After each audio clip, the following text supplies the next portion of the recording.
urge, né? E ruge. Então, vamos lá.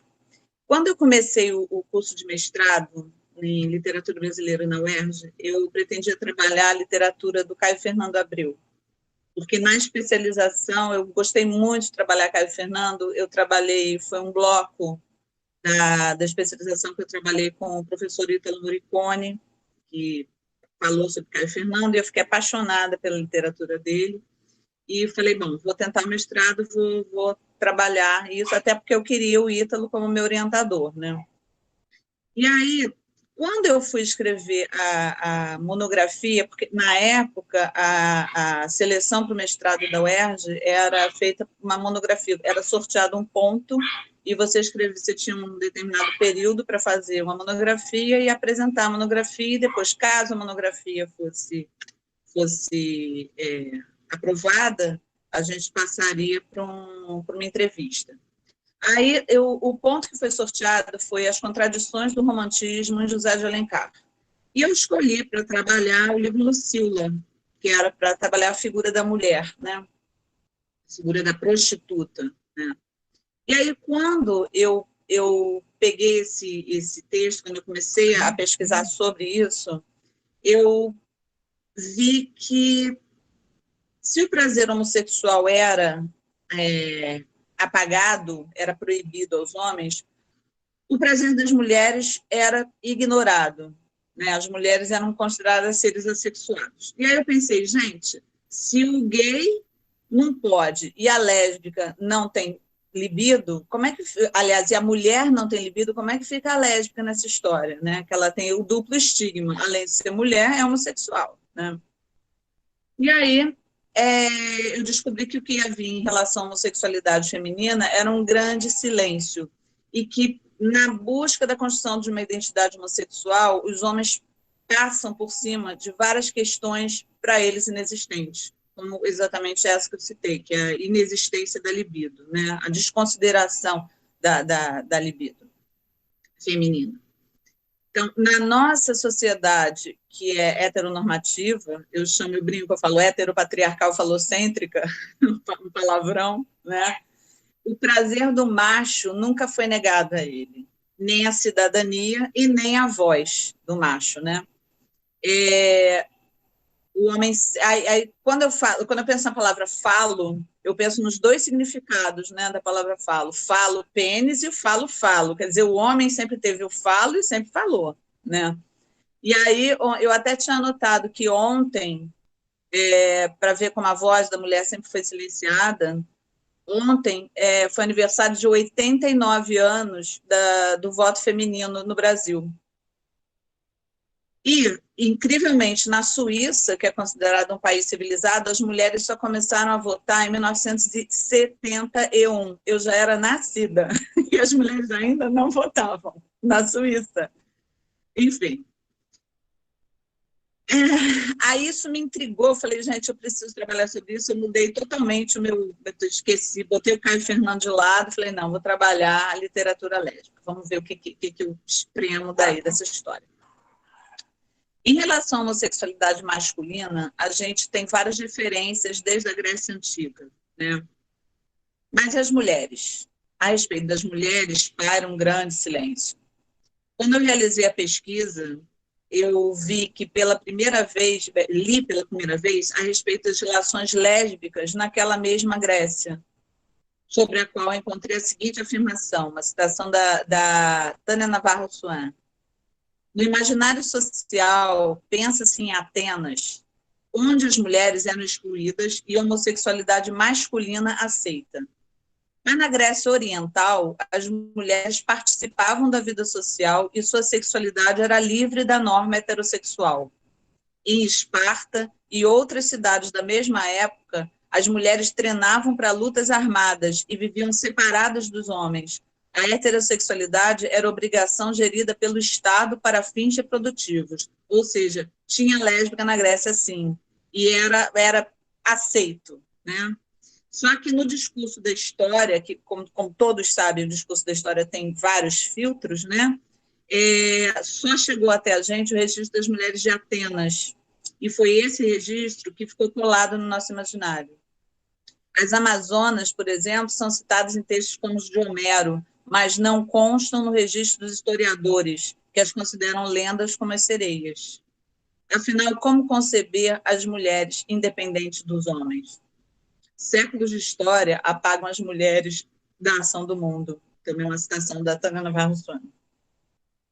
O discurso lésbico ele se encontra muito ligado ao discurso feminista, o que é fácil a gente entender, né? Segundo a Denise Portinari, o silêncio do lesbianismo faz parte de um silêncio maior que recobre o universo feminino como um todo. A libido feminina é totalmente ignorada, foi totalmente ignorada e ainda é totalmente ignorada em muitas partes do mundo. Porque quando a gente fala em hoje, a gente não pode pensar só na nossa sociedade, a gente tem que pensar no mundo, né? Em várias sociedades, dentro de um Brasil existem vários Brasis, né? Dentro do Rio de Janeiro existem vários Rios de Janeiro. Então, a gente tem que levar em consideração todas as especificidades de cada ambiente, de cada ambiente sociocultural. Então, na reforma do Código Civil inglês do século XIX, a pederastia era considerada crime. E aí eu acho isso muito engraçado. Perguntaram para a Rainha Vitória sobre homossexualidade feminina, e ela disse que isso não existia.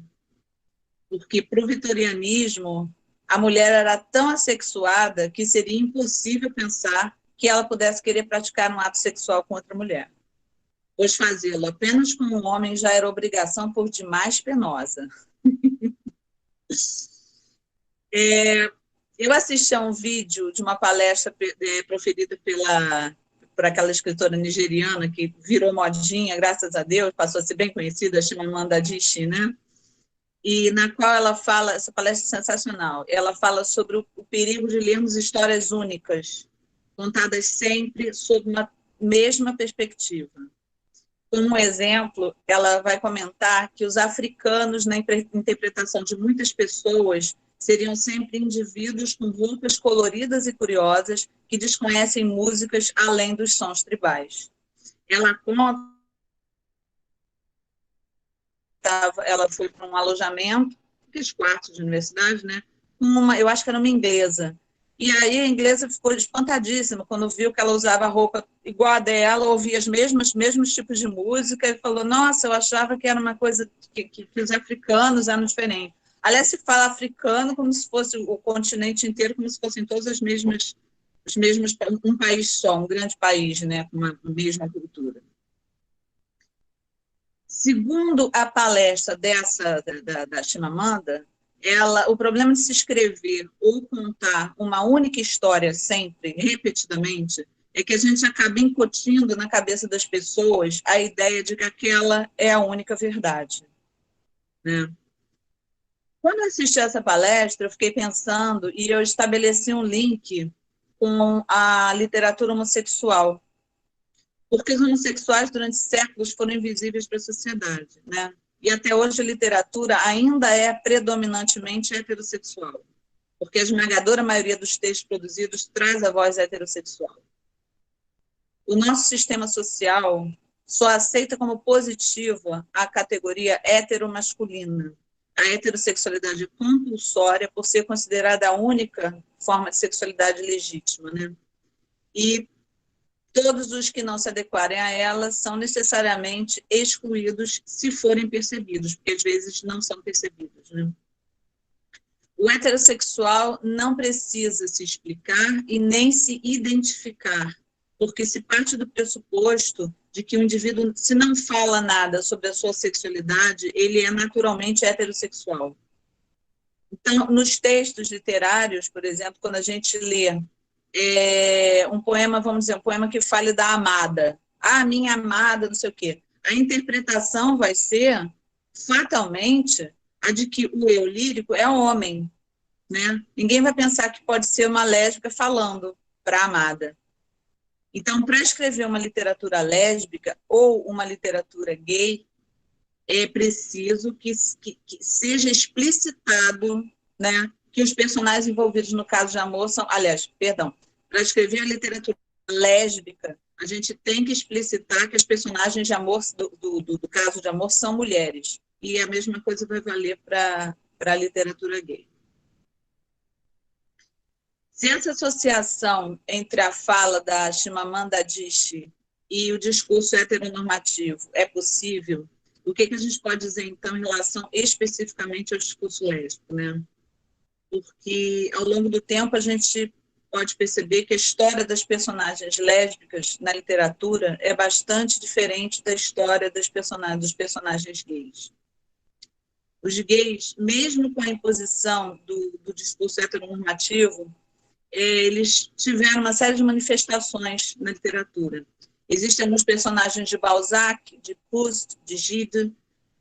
E, por outro lado, a imagem da mulher homossexual na literatura é diferente por conta de uma questão muito específica.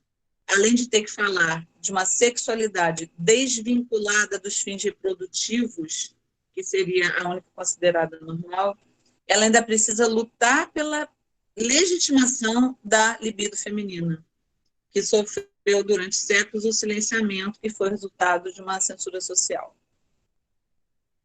Se nós formos pensar bem, até hoje em dia, as mulheres como produtoras de discursos, inclusive literário, estão em desvantagem em relação aos homens, né? Existem muito mais textos produzidos por homens do que por mulheres. E mesmo os produzidos por mulheres, eles não são tão considerados quanto os produzidos por homens, ainda. Parece aquela história do executivo e da executiva que fazem o mesmo trabalho, mas o homem ganha mais, né?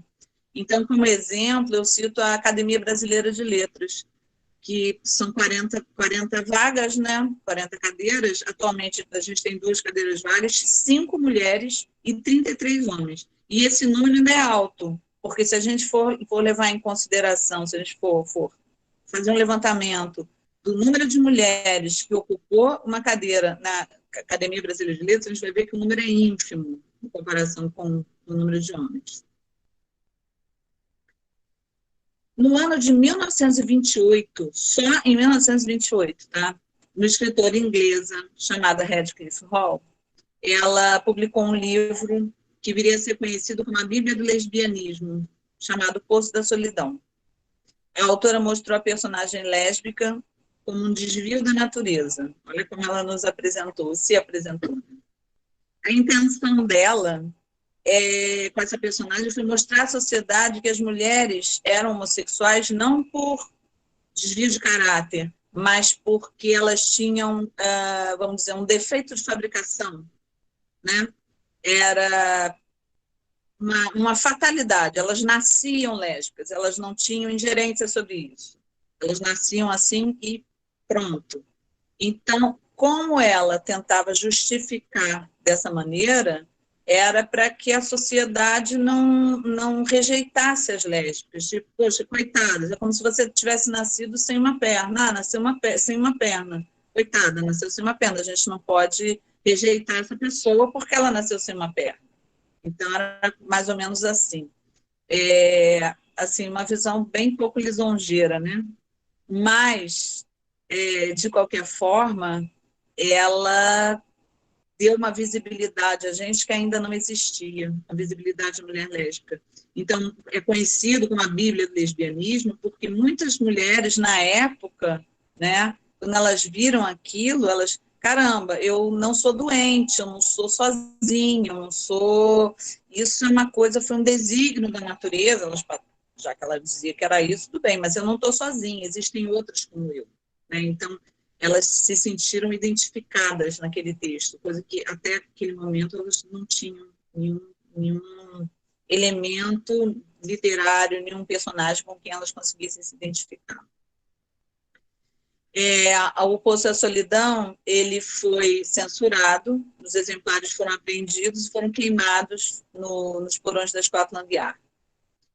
E esse verdadeiro escândalo nos meios literários reforçou a percepção da necessidade das escritoras camuflarem as relações homoeróticas nos seus textos, né?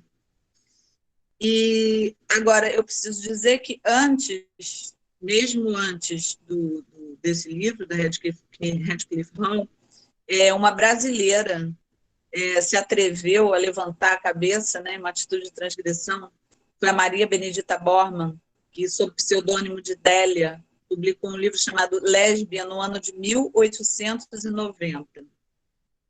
Embora nesse livro não haja presença de relações homossexuais entre as personagens, esse texto pode ser considerado lésbico se a gente considerar como uma marca da lesbiandade a crítica da sociedade heterossexual. A intenção de fazer essa crítica por parte da autora fica clara já no título, né? Lésbia, lésbica, mulher transgressora dos códigos vigentes. Hoje em dia, imagina o século XIX. Né? É a história, lésbia é a história de uma moça que ela sofre 2 desilusões amorosas e aí ela resolve escrever. E ela vai se tornar conhecida, alcançar sucesso e independência financeira através da literatura, escrevendo sob o pseudônimo Lésbia. Até bem pouco tempo atrás, a gente ainda via na literatura essa necessidade da camuflagem dos textos lésbicos. Em 1993, no Brasil, por exemplo, 93, pouquíssimo tempo, a censura tentou interditar um livro de contos de autoras pouco conhecidas, dentre os quais alguns falavam sobre a homossexualidade feminina. Alguns anos antes disso, a Cassandra Rios existiu, apareceu e abalou. Né? A Cassandra Rios, sim, foi um abalo sísmico. Ela foi considerada uma escritora de pornografia e subliteratura e teve muitos livros proibidos pela censura da época. Para ficar claro que a questão maior era contra a homossexualidade apresentada nos seus textos, ela, quando foi perseguida pela censura, e ela foi presa e ela ficou impedida de trabalhar, ela não podia publicar, né? Ela precisava ganhar dinheiro. Aí ela continuou a publicar com outros pseudônimos. Ela criou pseudônimos masculinos e continuou a produzir romances fortes, né? Porém com tramas envolvendo casais heterossexuais. Esses romances poderiam ser considerados tão escandalosos quanto os outros, só que, por serem personagens heterossexuais e os livros escritos, teoricamente, por homens, eles passaram incólumes pela censura e tiveram grande sucesso de vendagem. Então, apesar dessas inúmeras obras, né, já terem homossexualidade nas suas entrelinhas, porque até pouco tempo a homossexualidade feminina tinha que ficar camuflada nas entrelinhas, né? Foi somente no fim dos anos de 1970 e início de 1980 que nos Estados Unidos os críticos e os leitores passaram a considerar a possibilidade da existência de uma literatura gay e lésbica específica, influenciados pelas mudanças sociais e aqueles movimentos sociais, né, de emancipação, como o Black Power, a segunda onda do movimento feminista. Outros grupos de minorias consideradas marginalizadas também passaram a vislumbrar a possibilidade de resistência e de formação de seus próprios movimentos de emancipação. E aí, nessa onda, veio o Gay Power, né, o movimento gay. Os diferentes aspectos do homossexual explicitados na literatura ajudaram a construir no imaginário social a identidade homossexual, que só começou a ser efetivamente modificada no final da década de 60, especificamente depois da Revolução de Stonewall, em Nova York, no ano de 1968. Né? E a literatura, ela acompanha, ela vem acompanhando, assim, tem uma relação dialógica, né? Literatura e sociedade, porque a literatura influencia a sociedade, mas, ao mesmo tempo, acompanha a sociedade, né? E a sociedade influencia a literatura e acompanha a literatura também, né? É uma relação bem interessante. Como exemplo do fato da literatura acompanhar as mudanças em relação às lésbicas, por exemplo, eu gosto de citar sempre a Lígia Fagundes Telles, que ela produziu 3 obras, cada uma em uma época, tá? Isso, uma retroalimentação, isso mesmo. Com 3 tipos de lésbicas bem diferentes. Em 1954, ela escreveu Ciranda de Pedra, e a Letícia, após uma desilusão amorosa com um rapaz, seduz moças mais jovens e se apaixona por Virgínia. Então, para ser lésbica, ela antes passou por uma desilusão amorosa. Isso em 1954. Em 1973, ela escreve As Meninas. Aí, Leão tem a primeira experiência sexual com outra moça, mas a homossexualidade é tratada apenas como uma fase de experimentação. Uma personagem diz: sempre fomos o que os homens disseram que nós éramos. Agora somos nós que vamos dizer o que somos. Isso é interessante porque se chama de movimento de ultrapassagem, né? Essa coisa de você se assumir e você dizer quem você é. Ao invés de você deixar que os outros falem o que você é, os outros descrevam você, você mesmo vai se descrever, você vai dizer quem você é. Né? Por isso a importância dos movimentos LGBTQI+, né? Porque são locais, são momentos em que você fala de você. E em 1985, ela escreveu A Escolha, um conto, que existe uma relação homossexual não enunciada entre Oriana e Gina. A mãe de Gina não aceita e Gina se suicida. Ok, Gina se suicidou, foi um final infeliz. Mas esse final trágico vai se dever ao preconceito social encarnado aí, no caso pela mãe, né? Mas, contudo, é possível classificá-lo como literatura gay, já que traz a marca identitária livre de traumas. A Oriana e a Gina, elas são lésbicas não por terem sido abandonadas, por terem sido estupradas, por terem sofrido desilusões amorosas. Elas são lésbicas porque são lésbicas. E é isso que interessa. Então, já é uma outra visão da mulher lésbica, né? A literatura gay, incluindo aí no caso, entendendo como parte dela a literatura lésbica, ela vai exibir as marcas identitárias sem subterfúgios, porque um dos seus interesses é exatamente de afirmar a identidade gay e lésbica diante da sociedade. Por isso ela é perturbadora. Ela evidencia a existência de pessoas que desejam viver a homossexualidade de uma maneira aberta, né? E a perturbação que a literatura gay vai provocar, ela sustenta a tensão entre o leitor e a obra. Na verdade, o que ela quer é exatamente isso, essa tensão.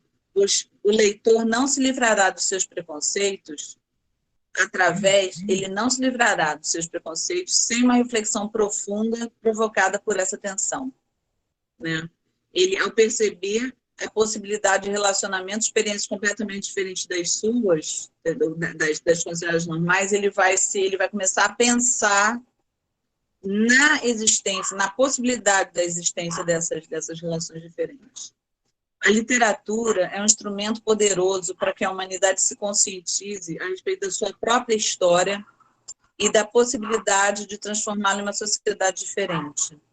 Por isso, os grupos que foram historicamente as maiores vítimas dos processos de marginalização e perseguição, como os homossexuais, os negros, os judeus, as mulheres, eles não devem abrir mão da literatura como instrumento de conscientização e resistência ao discurso do poder hegemônico. Até bem pouco tempo, eu enxergava nessa vertente da literatura o risco de ser guetificada. A literatura gay é uma literatura de gueto. Ou seja, que a sociedade visse essa produção literária apenas como de interesse para os próprios homossexuais. Mas o meu olhar sobre essa questão mudou. E eu gosto sempre de usar uma expressão que uma amiga minha, a escritora Miriam Alves, usou uma vez e eu achei fantástica. A literatura gay não é um gueto. A literatura gay é um quilombo.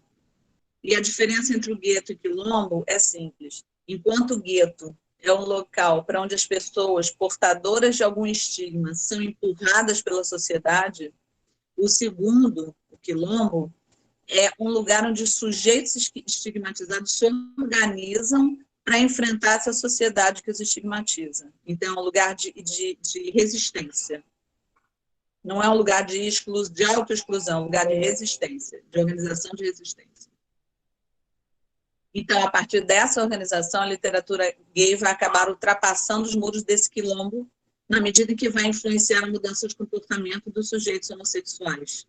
Porque os sujeitos homossexuais precisam também ter o comportamento modificado, na medida em que existe uma coisa chamada homofobia internalizada.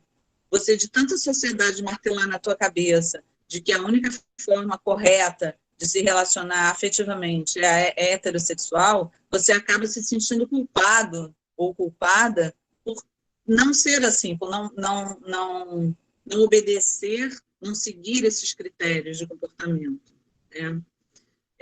Então, esse tipo de literatura ajuda você também, ajuda o próprio homossexual a pensar a respeito da própria homossexualidade.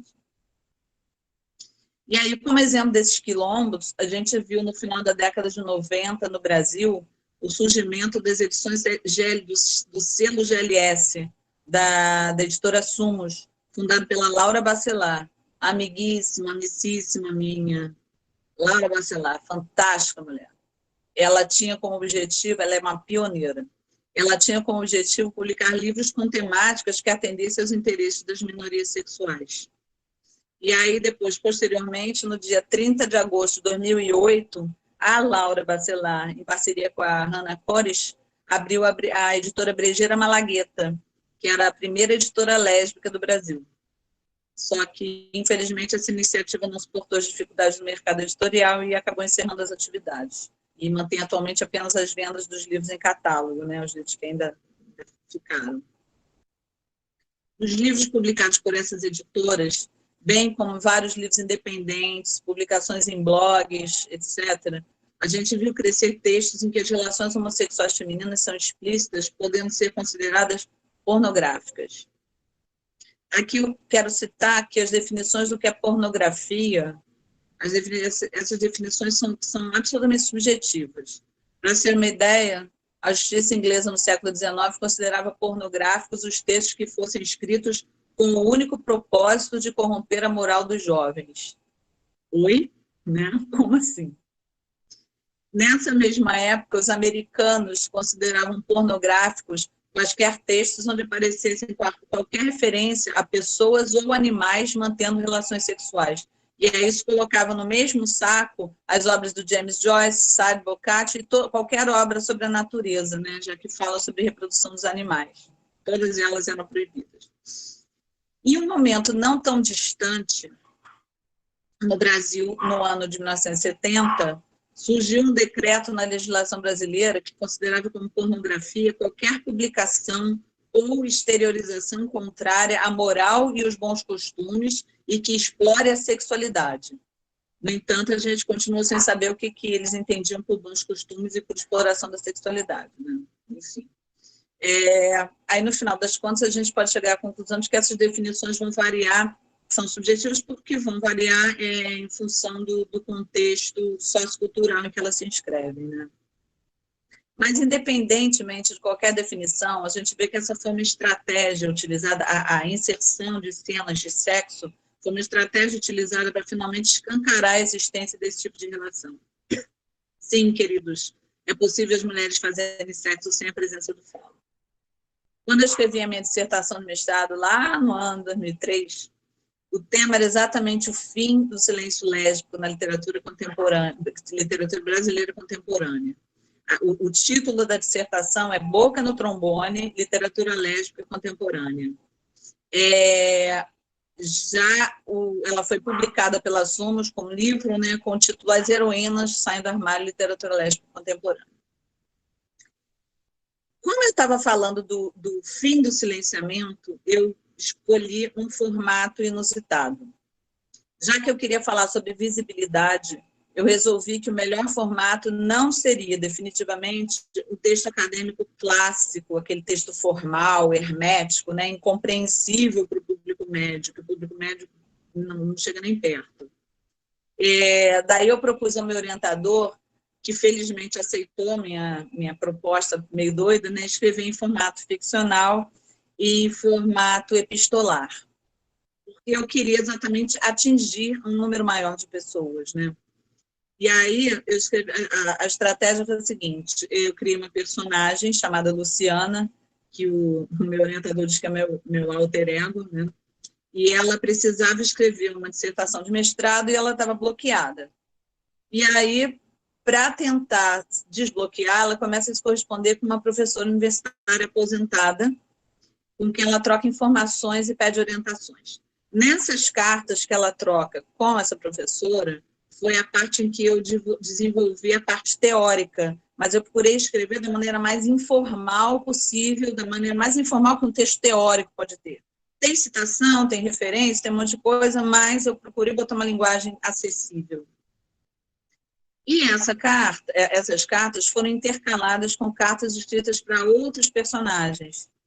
A namorada da Luciana, a mãe, a amiga da Luciana, enfim, criei outros personagens para poder botar outro tipo de cartas que tinham o objetivo de mostrar a vivência lésbica, né? As experiências amorosas e afetivas, e com isso o livro acabou se tornando, que é uma dissertação de mestrado, que não deixa de ser, acabou se tornando atraente para leitores não ligados à academia. O meu objetivo foi alcançado na medida que eu recebi vários e-mails de leitores, e principalmente de leitoras, né, dizendo que esse livro ajudou a mudar o pensamento sobre as relações homoafetivas entre as mulheres. Nesse texto, ainda na dissertação, como eu estava falando de visibilidade, eu coloquei cartas pornográficas no meio da dissertação, né? Isso eu considero que realmente foi uma ousadia da minha parte.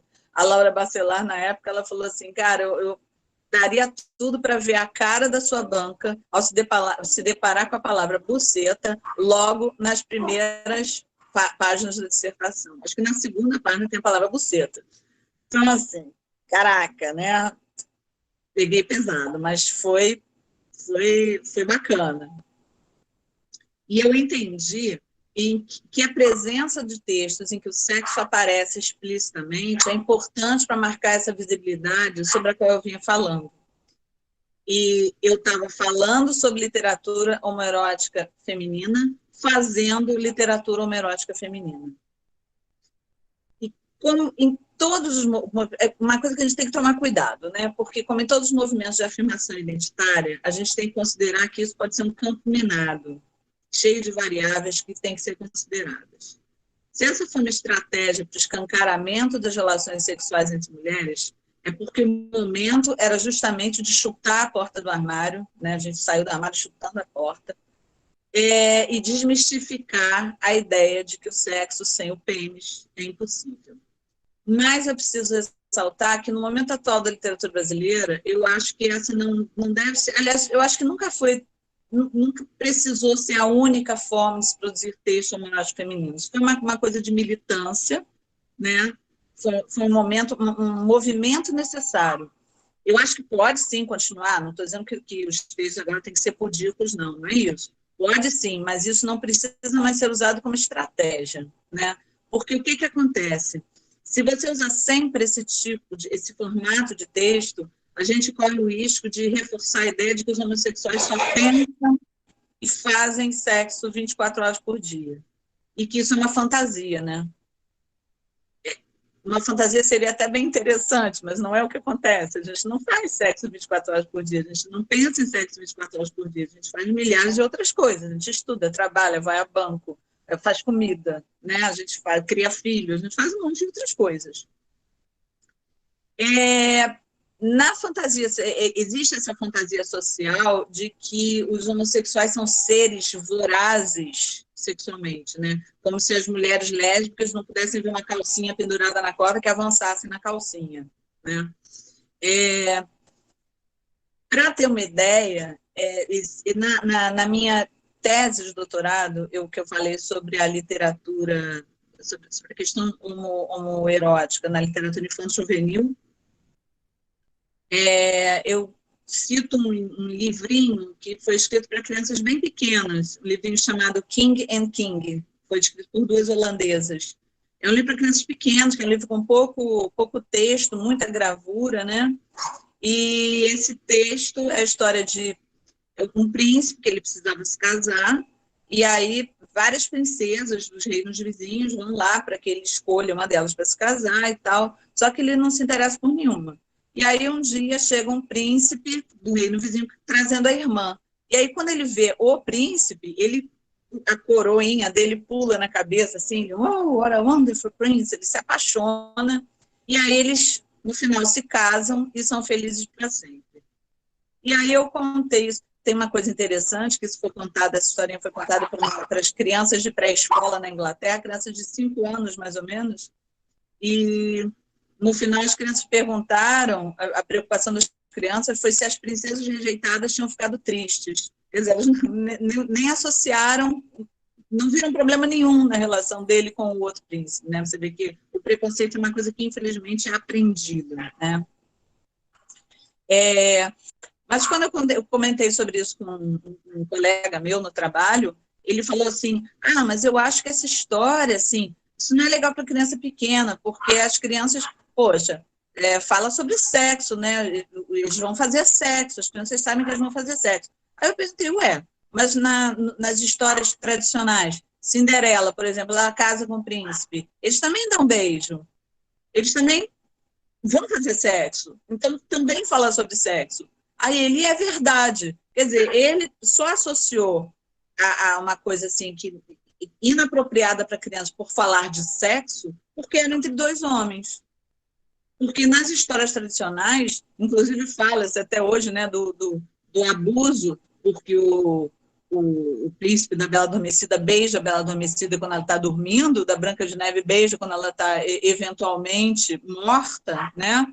Então, enfim. Mas existem os beijos entre os personagens heterossexuais e ninguém fala que isso é inapropriado para criança. Então, você vê que o negócio realmente é muito culturalmente, muito, muito forte, né?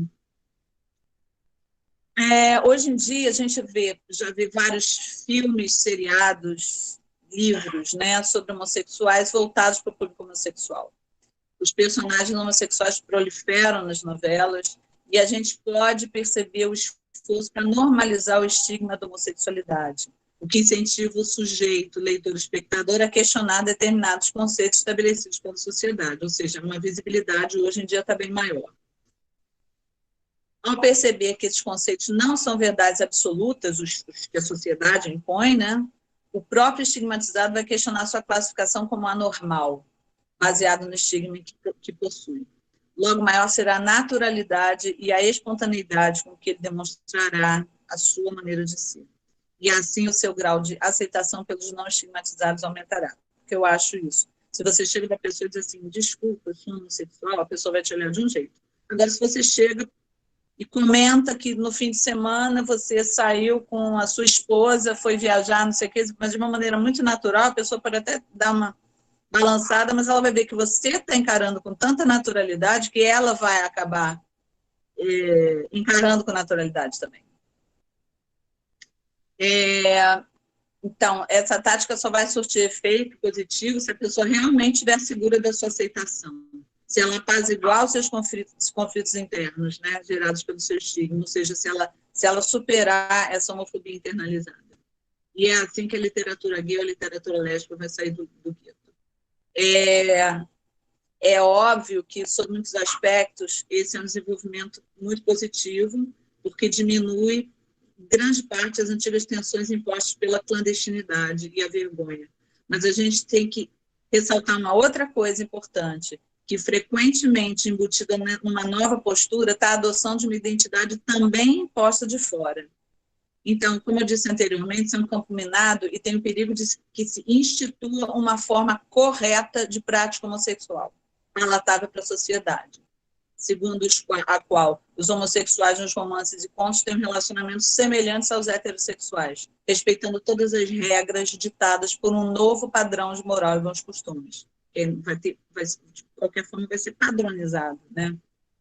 Então, sejam monogâmicos, responsáveis, independentes financeiramente, possuem excelente caráter, enfim, têm um comportamento impecável, sob pena de serem considerados promíscuos, tarados ou pervertidos. Eu não digo com isso que não se deve escrever sobre relacionamentos homossexuais certinhos, tá, gente?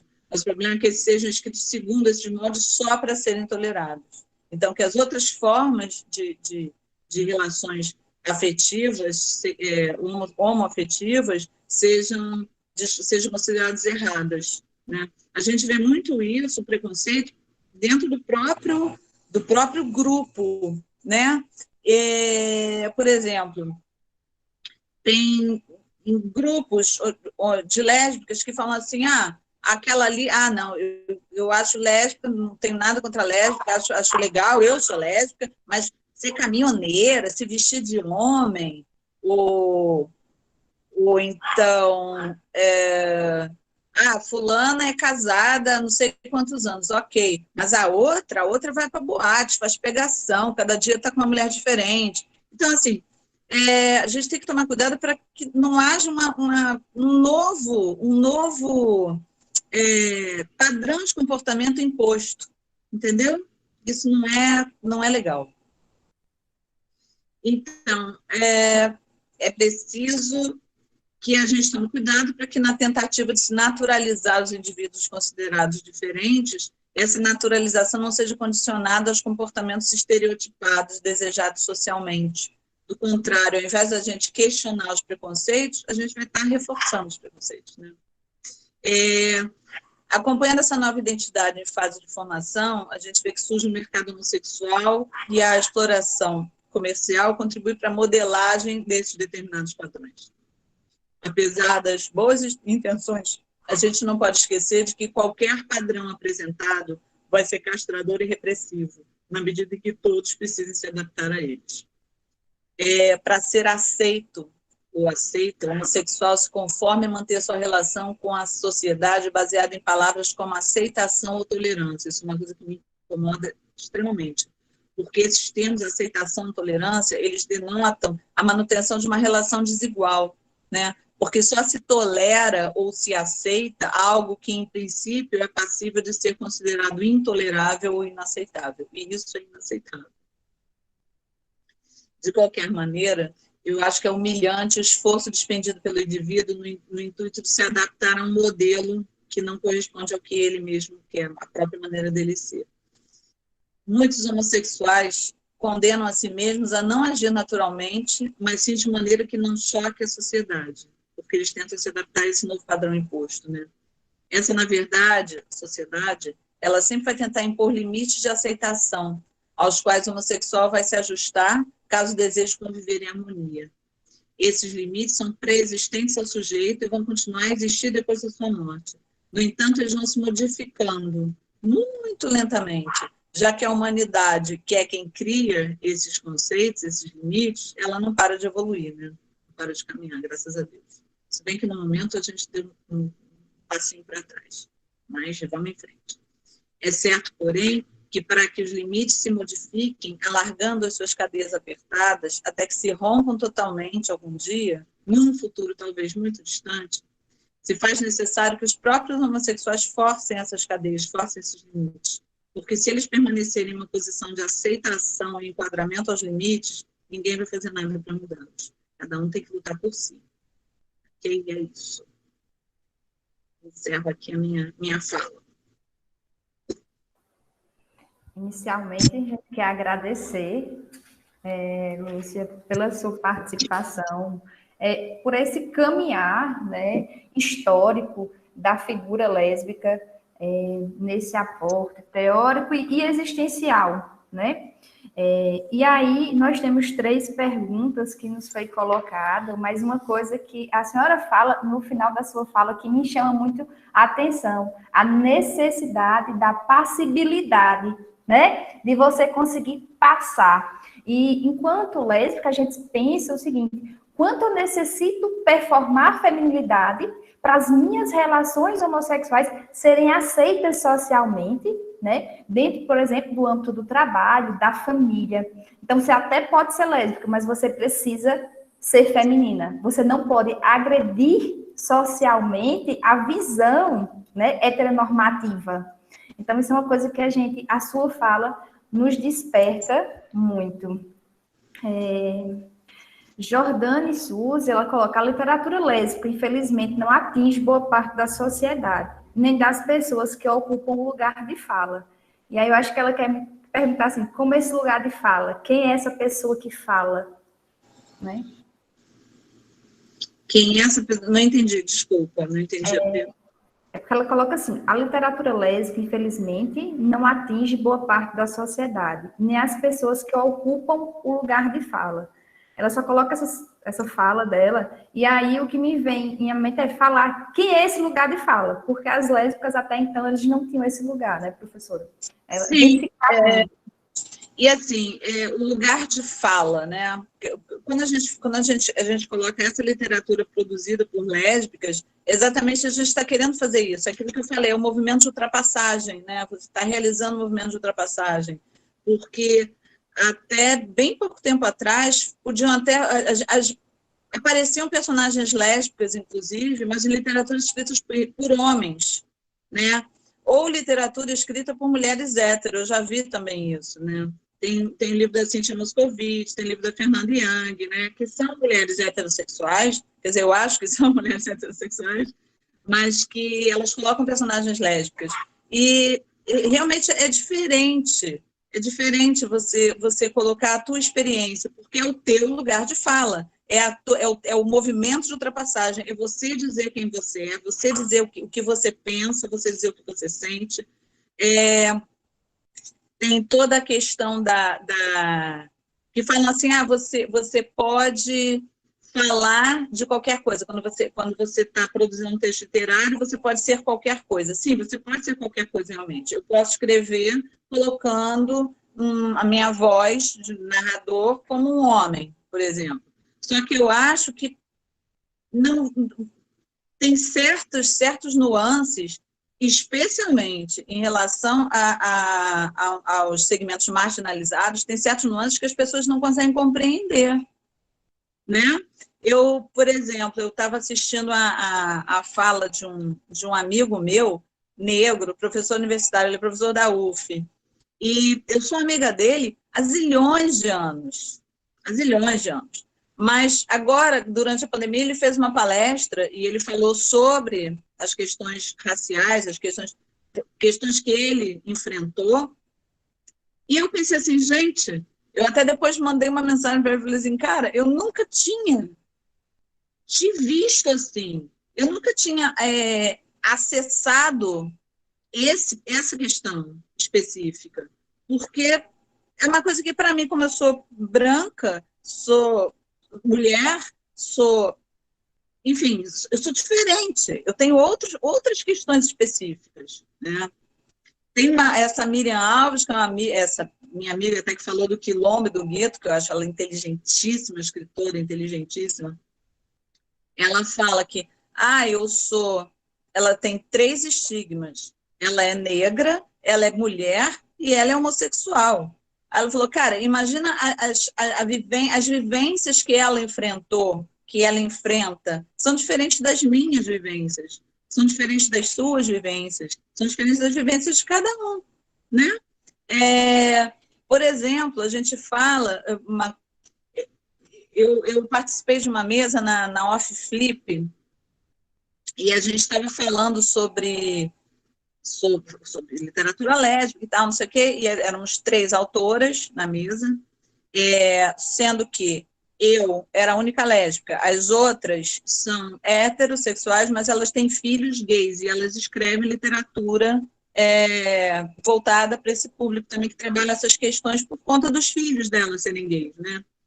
E aí, no final da nossa fala, uma mocinha que estava sentada lá no fundo da sala, bonitinha, sabe, carinha de riquinha, ela virou e falou, eu entendo que vocês já possam ter passado por preconceito pela idade de vocês, mas eu nunca passei por preconceito. Aí a gente pulou nas tamanquinhas e falou assim, peraí, em primeiro lugar você está chamando a gente de velha.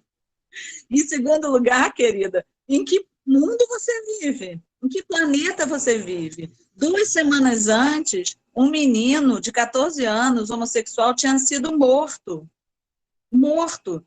Pancadas por um grupo desses babacas que odeiam homossexual, espancaram o menino e deixaram ele amarrado numa grade, um menino de 14 anos. Ele falou, você não viu essa notícia, não? Então, assim, no mundo dela, ela vive uma determinada homossexualidade. Nas periferias, existem as lésbicas que são estupradas por um tal do estupro corretivo. Os caras estupram as meninas tipo, para as deixarem ser lésbicas. Eu vou mostrar para que serve essa racha aí que você tem entre as pernas. E aí estupra a garota.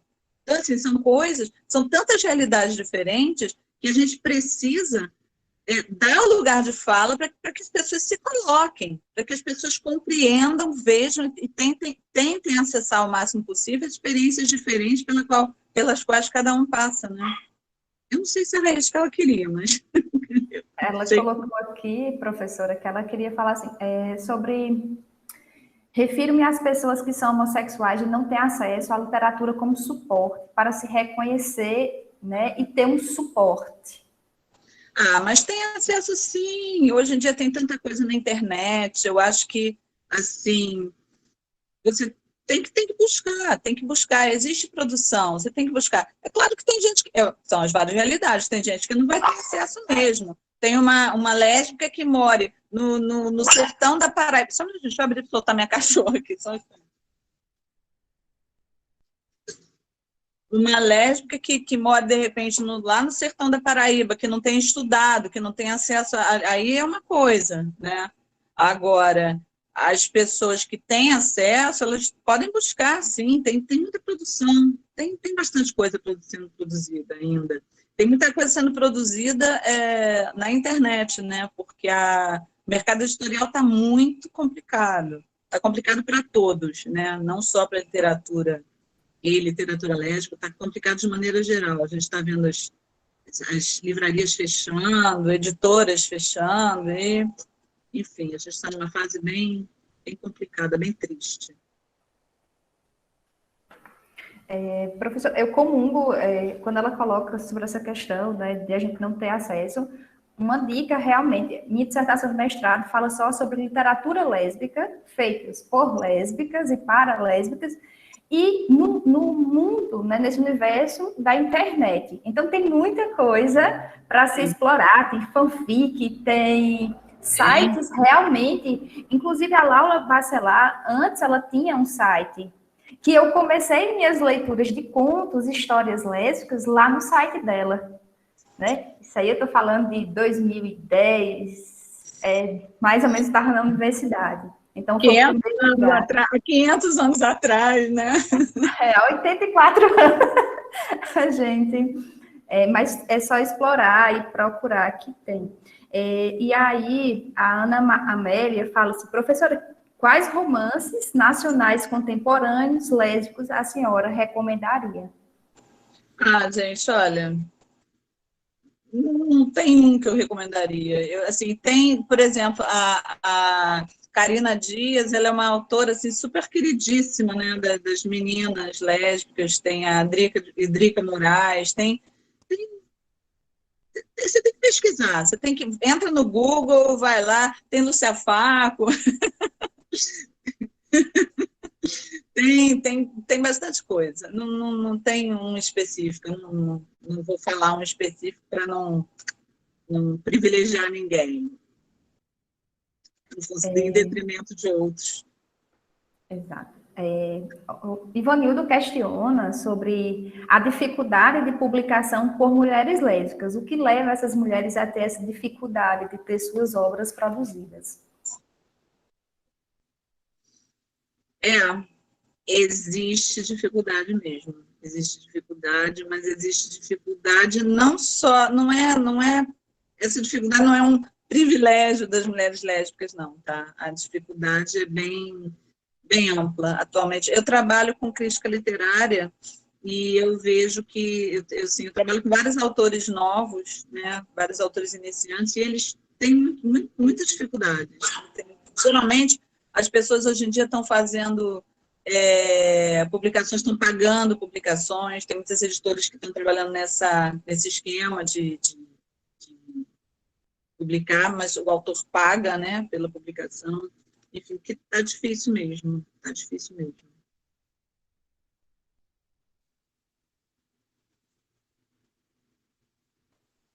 Mas alguém tem algum questionamento para a professora?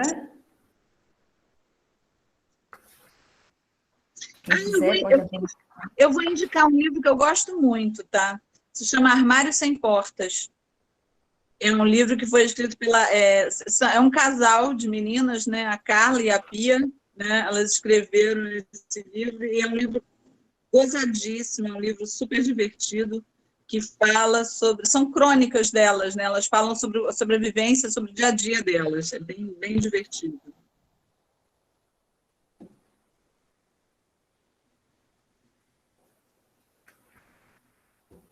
Bom,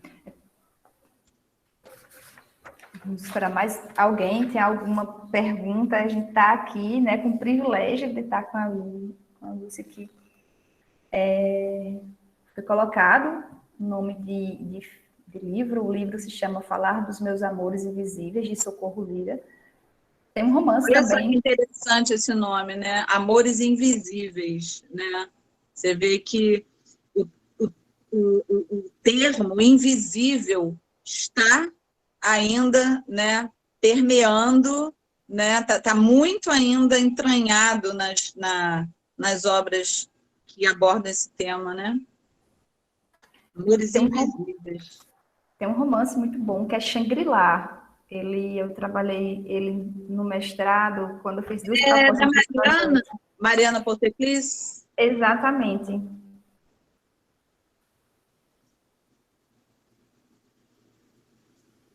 Pessoal, o link da frequência foi colocado no chat, então assinem, por favor. Eu quero só aproveitar a oportunidade de parabenizar a fala da professora, eu achei fantástico, excelente. Fiquei encantada, é um tema assim, muito bacana, professora. Obrigada. Por sua fala. Obrigada a você pelo elogio.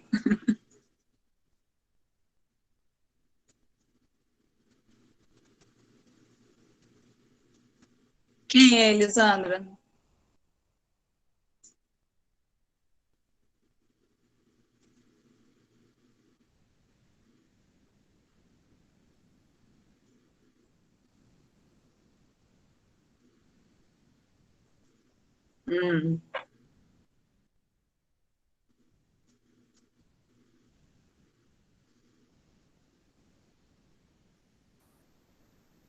Que bom, muitas pessoas parabenizando, que bom, fico feliz. Poxa, sinto muito. Com licença, professora, você poderia repetir o título da sua dissertação e da tese para eu procurar aqui no Google, por favor? Eleazar, doutorando em Educação da Universidade Federal do Pará. A dissertação As Heroínas Saem do Armário, Literatura Lésbica Contemporânea. Mas esse é o título dela, que foi publicada como livro, tá? Mas se você for procurar no banco de tese da universidade, se chama Boca no Trombone, Literatura Lésbica Contemporânea.